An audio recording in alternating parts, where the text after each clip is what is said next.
A recent issue of the Neurology Journal reports that a diet rich in fish, omega-3 oils, fruits, and vegetables may lower your risk of dementia.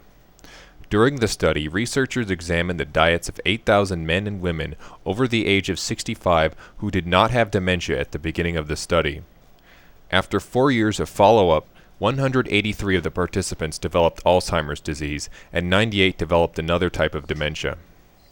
Researchers found that people who regularly ate omega-3 fish oils found in some cooking oils and certain types of fish reduced their risk of dementia by 60% over the 4-year follow-up period.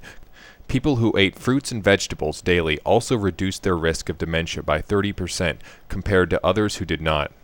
A second study examined the effects of beta-carotene supplements over the course of 18 years. Beta-carotene is a chemical that gives carrots their color and is believed to have antioxidant properties. Researchers observed 4,000 volunteers who took either a beta-carotene pill or a placebo pill with no active ingredients on alternating days. The volunteers who took the beta-carotene pill scored significantly higher on verbal memory tests than the placebo group. Many experts suggest that antioxidants can slow down the damage of the body cells, which can naturally accumulate over a person's lifetime.